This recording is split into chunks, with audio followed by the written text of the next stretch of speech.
Bienvenue dans la saison 2 du Monde du Livre, un podcast dédié à la littérature young adulte et new adulte.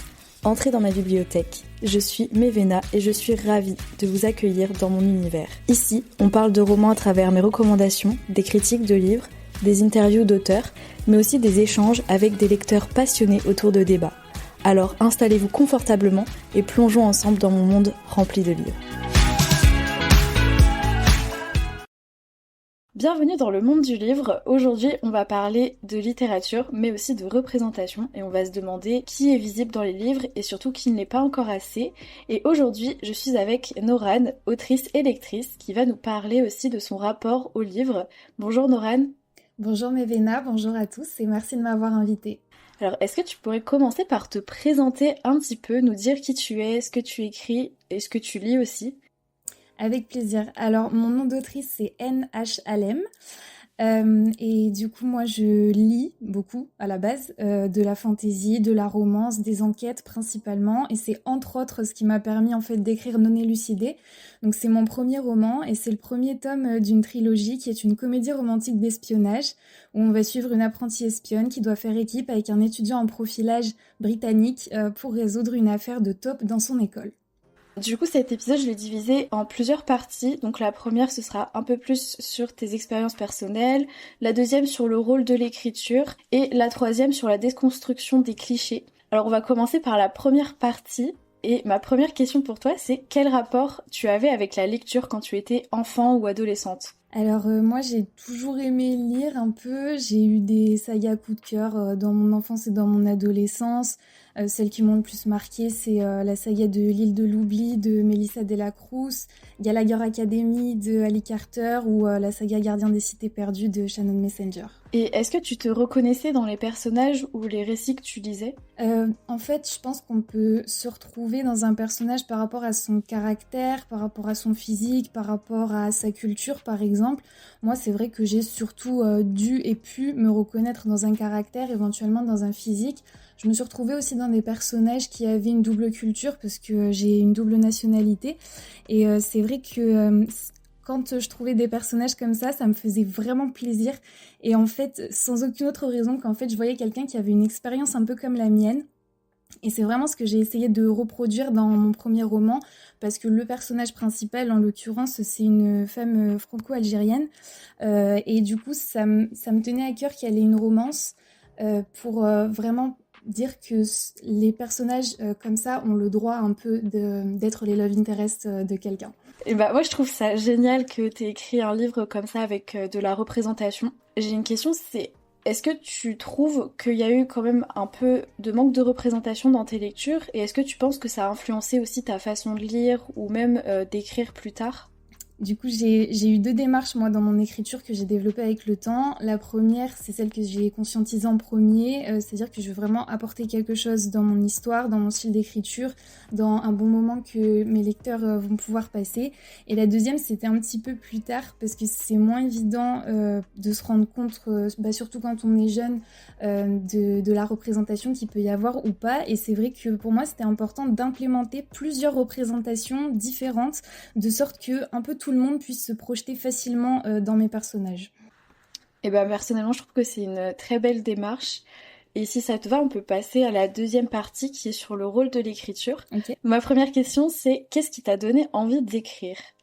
Alors, j'ai un peu toujours écrit, je pense. J'ai écrit des poèmes, j'ai écrit des petites nouvelles quand j'étais vraiment jeune.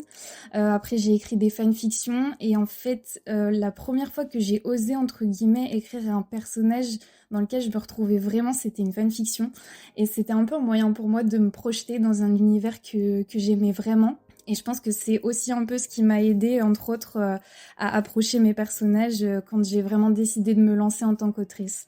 Est-ce que ton identité prend une place particulière dans ton écriture ? C'est un choix que tu fais consciemment ou c'est quelque chose que tu fais naturellement Alors, j'ai envie de dire que c'est naturel et conscient. C'est-à-dire que une identité, je trouve que c'est extrêmement profond. Il y a beaucoup de niveaux de lecture et c'est très difficile, en fait, d'en rendre compte.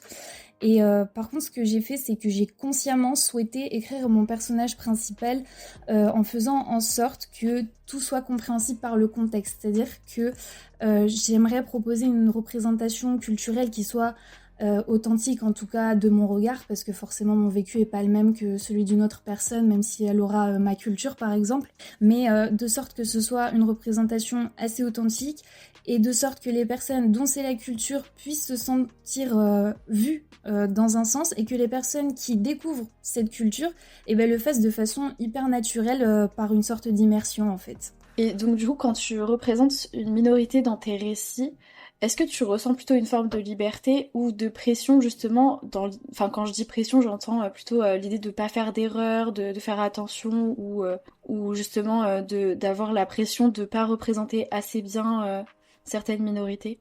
Ouais, je suis d'accord, c'est une question super intéressante parce que c'est pour moi une forme de liberté et de pression parce qu'on veut bien faire les choses.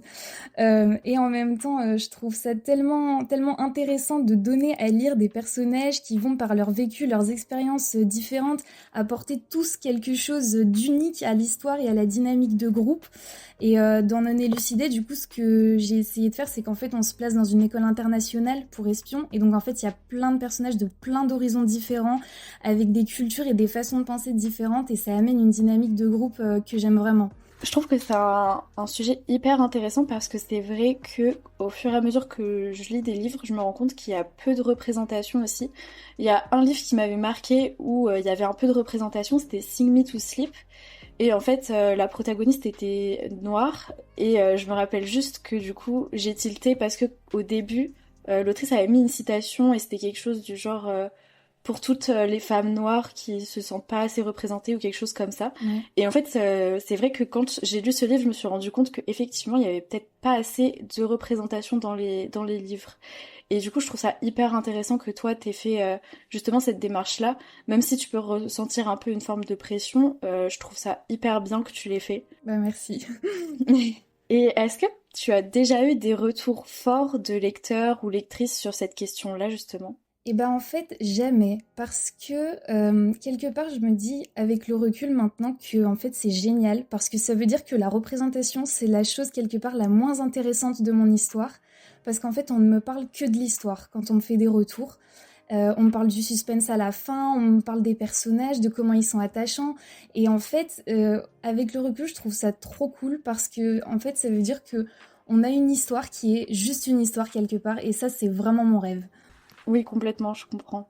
Comment tu sens que le milieu littéraire accueille tes thématiques, tes personnages? Alors, je pense que j'ai un public qui peut se retrouver dans un ou plusieurs personnages, enfin, parce que tous mes personnages sont différents et de cultures un peu différentes. Je pense aussi que j'ai un public qui peut avoir envie de découvrir certaines expériences. Et je pense que j'ai un troisième public qui est là uniquement pour l'histoire. Et je suis vraiment en fait ravie d'avoir les trois parce que les trois espèces sont passionnants pour moi. Du coup, on peut passer à la troisième partie qui est sur la déconstruction des clichés un petit peu. Ok. Alors, qu'est-ce que tu aimerais voir évoluer, que ce soit dans les récits eux-mêmes, dans l'édition ou dans les livres de manière générale?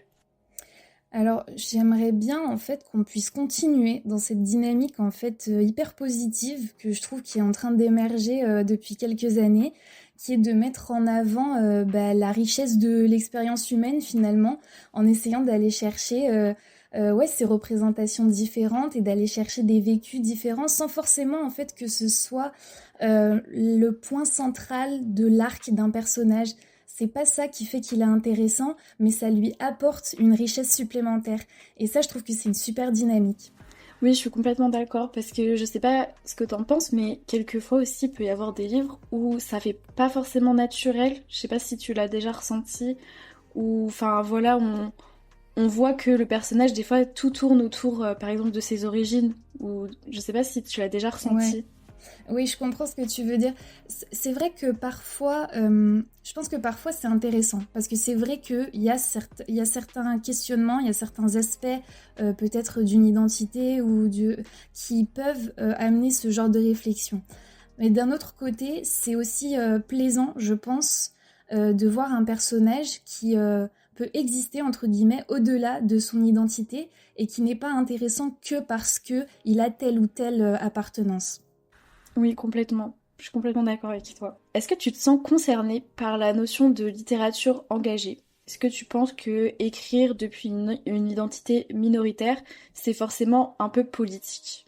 Du coup, je crois pas que ma littérature soit engagée parce que moi, j'ai vraiment une démarche d'écrire pour faire passer un bon moment aux gens. Je suis là pour divertir, je suis là pour qu'on se demande ce qui va se passer ensuite. Et c'est vrai que non, j'ai pas pensé ma littérature comme quelque chose d'engagé, je l'ai pensé comme du divertissement.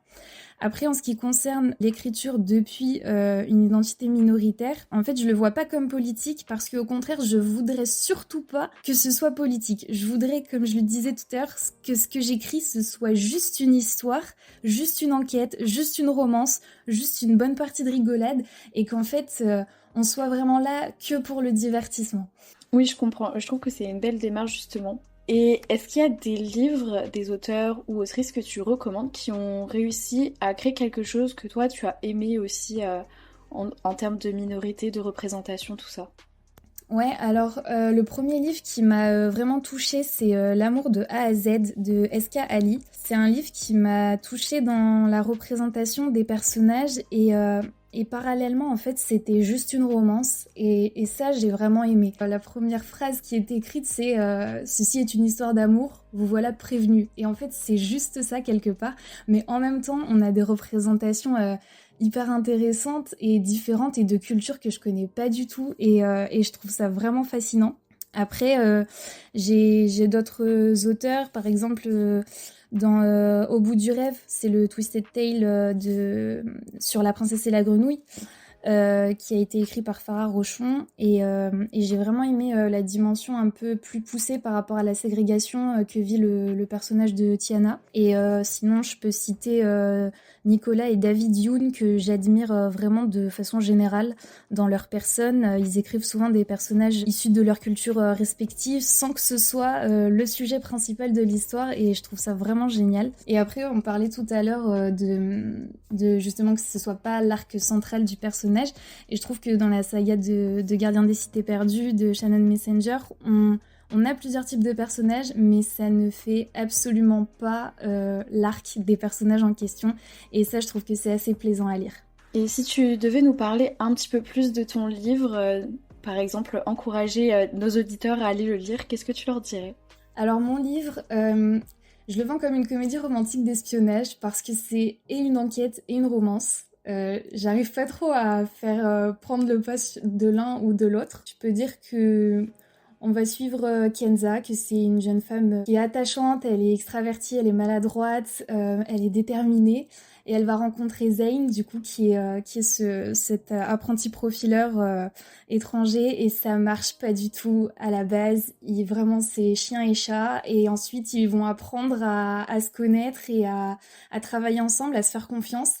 Et c'est plein de gaffes, plein d'humour. Et on a une vente aux enchères qui part complètement en vrille. Et du coup, moi, tout ce que j'ai envie de vous dire, c'est que vous avez de la chance parce que le tome 2 sort bientôt, parce que j'ai eu beaucoup de retours par rapport à la fin qui est pleine de suspense. Merci beaucoup du coup. Alors, qu'est-ce que tu aimerais dire à une personne qui lit mais qui ne se reconnaît dans aucun personnage? Déjà, ce que j'aimerais lui dire, c'est que c'est en train de changer, je pense, de plus en plus, et qu'on est dans une dynamique positive. Donc, je pense qu'en cherchant, on peut trouver.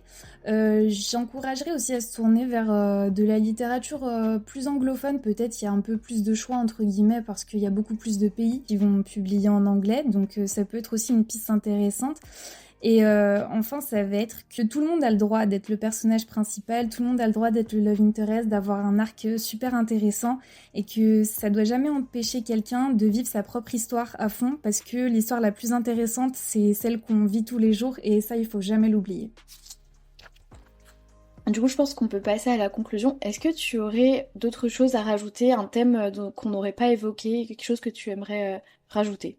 De manière générale, la représentation et la diversité dans la littérature ou dans tout type de fiction, je trouve que c'est hyper intéressant parce que ça permet de retranscrire en fait la richesse de notre monde et qu'en fait ça change tout en ne changeant rien quelque part. Je sais pas si tu vois ce que je veux dire. Oui, je vois. Mais je trouve que c'est impactant tout en changeant absolument rien. Est-ce que toi, t'as des recommandations? Parce que du coup, j'ai donné les miennes, mais j'aimerais bien avoir les tiennes si t'en as. Alors, pour le coup, j'avais déjà cité Sing Me to Sleep. Ouais. Après, le problème, c'est que j'ai l'impression que justement, il n'y a pas forcément beaucoup de livres où il y a des personnages avec des origines ou des cultures différentes qui m'ont marqué particulièrement. Donc je dirais que je vais rester sur Sing Me to Sleep de Gabby Burton pour l'instant. Ça fait pas beaucoup, mais au moins... Bah, ça m'en fait déjà une à aller voir. J'ai pas encore eu l'occasion de la découvrir, cette histoire encore. Bah voilà. Du coup, tu pourras aller la lire. Moi, j'ai bien aimé, personnellement. Ok, cool. Et du coup, où est-ce qu'on peut te retrouver sur tes réseaux sociaux, des livres que tu as déjà publiés ou des projets à venir? Parce que tu nous as dit qu'il y avait un tome 2 qui sortait, du coup. Oui, tout à fait.